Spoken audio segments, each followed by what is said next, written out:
सच बताना, as a house wife कभी कभी घर के छोटे छोटे प्रॉब्लम भी कितने इरिटेटिंग लगते हैं। कभी किचन में जगह कम पड़ जाता है, तो कभी बेड के साइड में साइड टेबल ना होने के प्रॉब्लम, कभी एक्साइटमेंट में कुछ चीज खरीद लेते हैं और बाद में वो यूज में नहीं आता है, और कभी कभी कहाँ कौन सा सामान रखे उसका टेंशन। लेकिन थोड़ा सा स्मार्टली सोचेंगे, थोड़ा सा आउट ऑफ द बॉक्स सोचेंगे, तो ये सारी प्रॉब्लम चुटकियों में सॉल्व हो सकती है। जैसे कि पूरा परिवार के साथ हम कहीं लॉन्ग जर्नी में जा रहे हैं तो कितना कुछ याद करके लेना पड़ता है। उसमें सबसे इम्पोर्टेंट है चादरें उड़ने के लिए, स्पेशली जब आपके साथ बुजुर्ग या फिर बच्चे हों। लेकिन कार में कितना सामान ठूसोगे, लॉन्ग जर्नी में कंफर्टेबली बैठना भी होता है। इसके लिए एक स्मार्ट हैक है, कोई भी कुशन कवर लीजिए जो आपके घर में अभी यूज में नहीं आ रहे हैं, चाहे वो पुराना हो या जो ऑन यूज कुशन कवर है। ये एक राउंड कुशन कवर है जो मेरे घर में बिल्कुल यूज में नहीं आ रहे थे, और कुछ एक्स्ट्रा चादरें निकाल लीजिए जो आपके घर में एक्स्ट्रा पड़े हैं। सिंपली पिलो कवर को निकालिए, चादरों को ऐसे फोल्ड कीजिए ताकि कवर में फिट आ जाए।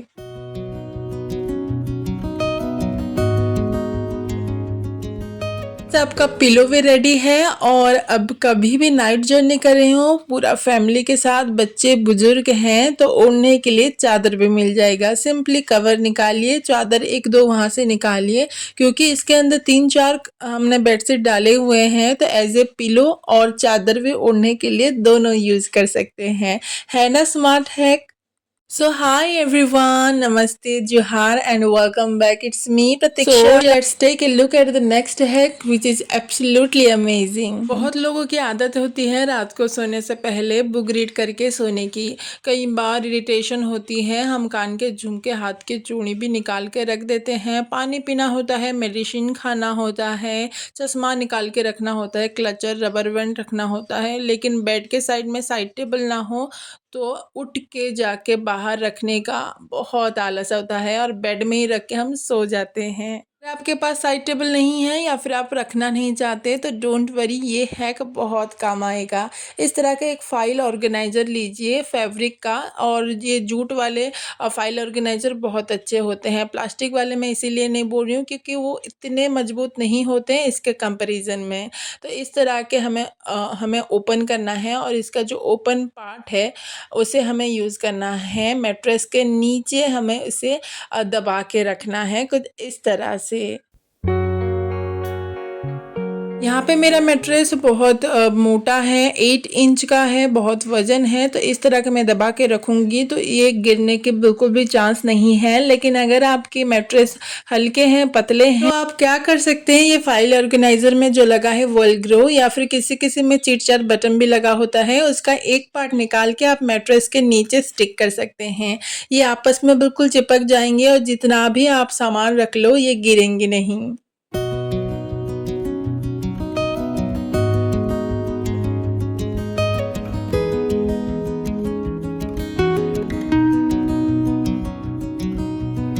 देखो बिल्कुल रेडी है हमारा जीरो कॉस्ट ऑर्गेनाइजर। अभी कितना भी सामान आपको बेड के ऊपर फैलाना नहीं पड़ेगा, सारे सामान इसमें ऑर्गेनाइज हो जाएंगे। बेड के साइड में टेबल रखने की जगह नहीं है, थोड़ी सी जगह है, तो भी ये ऑर्गेनाइजर आराम से उसमें फिट हो जाएंगे। किचन चाहे छोटा हो या बड़ा, इतने सामान किचन में होते हैं कि जगह कम ही पड़ जाता है। जैसे कि मेरे किचन का ये ओवरहेड कैबिनेट, इसमें मैंने इस तरह के फ्लैट डब्बे में दाल वगैरह ऑर्गेनाइज करके रखा है, लेकिन इसके सामने के जो जगह है हमेशा वेस्ट जाते हैं। इसमें मैं कुछ ऑर्गेनाइज करके रख ही नहीं पाती हूँ। जब भी कुछ रखती हूँ तो दाल वगैरह निकालने में दिक्कत होती है, उसे निकालो वापिस, फिर दाल के डब्बा, उस डब्बे को फिर रखो, बहुत इरिटेटिंग है। लेकिन इसके लिए बहुत ही स्मार्ट हैक है मेरे पास। अगर आप भी इस तरह के प्रॉब्लम से जूझ रहे हैं तो ये हैक जरूर काम आएगी। ये है कुछ पार्चमेंट पेपर जो मुझे हैंडी चाहिए एयर फ्रायर में यूज करने के लिए, तो इस पेपर को मैं यहाँ पे ऑर्गेनाइज करने वाली हूँ। इस पेपर को ऑर्गेनाइज करने के लिए ये फैंसी पेपर बैग में यूज कर रही हूँ। ये बहुत स्ट्रांग होते हैं और हल्के होते हैं। यहाँ पर रख तो नहीं सकते, लेकिन डोर में हैंग जरूर कर सकते हैं, लेकिन इसके परफेक्ट मेजरमेंट के साथ। इस जगह पे हम रखेंगे, उसके साथ डोर के साथ इसे चिपक के हमें मेजरमेंट कर लेना है, ताकि जब हम डोर बंद करें ना, ये प्रॉपर अच्छी तरह से बंद हो। तो यहाँ पे मैंने मेजरमेंट ले लिया है कि बैग कौन सी जगह में हैंग करने से ये बिल्कुल परफेक्ट इसी जगह में आके फंसेगा। देखो, इतने दिन से जिस चीज के लिए मैं परेशान हो रही थी वो चुटकियों में सॉल्व हो गया।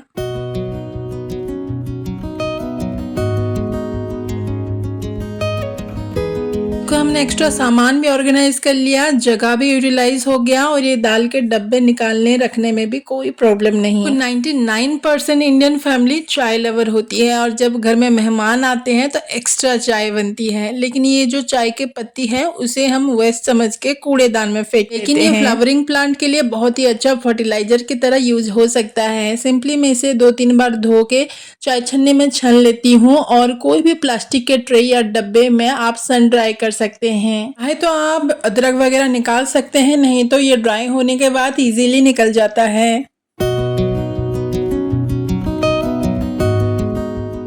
कई बार एक्साइटमेंट में हम ऐसी चीजें खरीद लेते हैं जो बाद में एक बार भी यूज में नहीं आता, जैसे कि ये सोफा कवर सिर्फ 500 रुपए में मैंने किसी महिला से खरीदा था। देखने में तो बहुत सुंदर है, लेकिन एक बार भी मैंने यूज नहीं कर पाई क्योंकि ये इतने पतले हैं, डालते ही ये बार बार स्लिप करते रहते हैं। 5 साल हो गए हैं इसे खरीद के और 5 सालों में मैंने बस एक ही बार इसे यूज़ किया है, तो सोचा क्यों ना इसे रीयूज़ किया जाए। इसके बीच में एक बहुत ही सुंदर सा फ्लावरिंग प्रिंट है, इसे कट करके मैं क्या बनाऊंगी एंड रिजल्ट आपको बहुत अच्छा लगेगा, सो एंड तक जरूर देखिए। इसको थोड़ा सा स्ट्रॉन्ग और स्टडी बनाने के लिए यहाँ पे मैं सेम कलर का फैब्रिक था तो उसे भी कट कर लिया है और बीच में देने के लिए यहाँ पे आप बकरम का भी यूज़ कर सकते हैं। यहाँ पे मैं फैब्रिक वाले जो कैरी बैग आते हैं उसे कट करके यूज करिए। यहाँ पे इसका थोड़ा सा लुक इनहेंस करने के लिए मेरे पास मोती था तो उसे मैं स्टिच कर लूंगी, आप एज इट इज यूज कर सकते हैं। और जब से मैंने ये जुगाड़ सुई धागा ऑर्गेनाइजर बनाया है तब से सुई धागा बटन ढूंढने की झंझट नहीं। इसे मैंने कैसे बनाया है लिंक मैंने डिस्क्रिप्शन बॉक्स में दे दिया है, जाके जरूर देखिए। और यहाँ पे मैंने सारी मोतियों को स्टिच कर लिया है और अभी हमने जो फैब्रिक और कैरी बैग के जो कटिंग कट किए हैं इस तरह से रख के आपस में तीनों को स्टिच कर लेंगे। स्टिच करने के बाद जो भी एक्स्ट्रा फैब्रिक निकला होगा उसे हम ट्रिम कर लेंगे और इससे मैच होता हुआ कोई भी लेस अगर आपके पास है तो साइड में स्टिच कर सकते हैं। और ये रेडी है हमारा ब्यूटीफुल सा टेबल मैट जो 5 साल से बिल्कुल यूज में नहीं आ रहा था, अभी इसे खूब यूज करेंगे एज ए टेबल मैट। इसे मैं आपस में ज्वाइंट नहीं करूंगी, आप चाहें तो इसे टेबल रनर या फिर सिंगल टेबल में एज ए टेबल मैट भी यूज कर सकते हैं।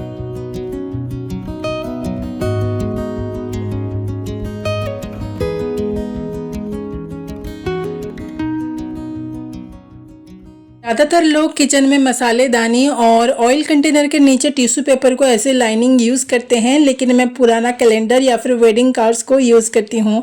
लेकिन जब ऑयली हो जाता है फिर उसको चेंज करके फिर कट करके डालने में आलस आती है। थोड़ा सा टाइम निकाल के मैं मसालेदानी और ऑयल कंटेनर के मेजरमेंट के हिसाब से इस वेडिंग कार्ड्स को कट करके रख लेती हूँ और जब गंदा हो बस चेंज करना है।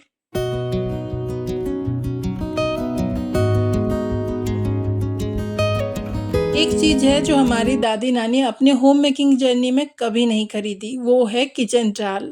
इतने अच्छे अच्छे प्रिंट होते हैं, हमारी कोई पुरानी कुर्ती हो गई, टॉवल हो गए, बेडशीट हो गए और हम ढेर सारे किचन टॉवल मार्केट से खरीदते हैं। ये कुछ टॉवल हैं जो मैं अपने पुरानी कुर्ती वगैरह से कट करके लाई हूँ और इसे ऑर्गेनाइज करने के लिए भी कोई ऑर्गेनाइज़र खरीदने की ज़रूरत नहीं। इस टाइप के जो फैब्रिक के बैग आते हैं बहुत स्ट्रॉन्ग होते हैं, वाटरप्रूफ होते हैं।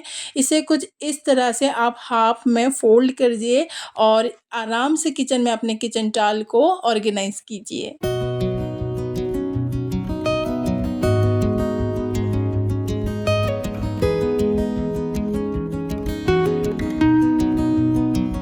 ये एरिया मेरा डाइनिंग एरिया है और इसका मेकओवर मैंने शेयर किया है। ये तो बहुत ही खूबसूरत दिखता है, लेकिन इसके पीछे स्टोर रूम और इसका हाल आप देखिए। तो ये बात बिल्कुल सच है कि एक ऑर्गेनाइजर सामान को बिखरने से बचाता है, लेकिन ये जरूरी नहीं कि हमेशा ऑर्गेनाइजर खरीदे ही, कुछ जुगाड़ भी हो सकता है। ये इतना ज़्यादा गंदा और फैला होके था, लेकिन सामान यहाँ पे कोई ज़्यादा नहीं था, बस ग्राइंडर और ग्राइंडर जार ही थे। तो इसे मैं पहले क्लीन कर लूँगी। क्लीन करने के बाद सारे ग्राइंडर वगैरह को मैं साइड से रख लूँगी और ग्राइंडर जार को ऑर्गेनाइज करने के लिए यहाँ पे मैं पुराना एक प्लास्टिक का बकेट ली हूँ। इस टाइप का प्लास्टिक का बकेट हर किसी के घर में होगा, पहले तो ये खूब चलते थे। इस बकेट में जितने भी ग्राइंडर जार है सभी मैं ऑर्गेनाइज करके रख लूँगी। नीचे एक कॉटन का कपड़ा मैंने दिया है ताकि कभी पानी वगैरह गलती से गिर जाए तो ये सोख कर लेगा। और यहाँ पे हमें मिक्सर ग्राइंडर को भी कवर करके रखना है ताकि उसमें धूल ना जमे। आप चाहें तो पुराना पिलो कवर का यूज कर सकते हैं। यहाँ पे 2 ग्राइंडर को ही मैं इस तरह के एक फैब्रिक से कवर कर रही हूँ। रुको, कहाँ जा रहे हो? एक सवाल का जवाब दे के जाना। आप अंडर सिंक कैबिनेट में क्या स्टोर करते हो? मैं तो डेली यूज में आने वाला कढ़ाई, कुकर, बर्तन वगैरह ही रखती हूँ, जो कि दिन में 3-4 बार तो निकल ही जाते हैं। कुछ भी कर लो, ये अंडर सिंक थोड़ा सा सीपेज तो होता ही है। सो यहाँ पे लॉन्ग टाइम तक स्टोर करने वाला बर्तन तो बिल्कुल भी मत रखिए, खराब हो जाएगा। अगर आप चाहें तो प्लास्टिक का ऑर्गेनाइजर में डिशवॉश लिक्विड वगैरह स्टोर करके रख सकते हैं। अंडर सिंक थोड़ी सी सीपेज की स्मेल आती है, वो ना आए इसीलिए मैं इस तरह के एयर पॉकेट को यूज करती हूँ। कमेंट करके जरूर बताना कि आप अंडर सिंक कैबिनेट में क्या स्टोर करते हो।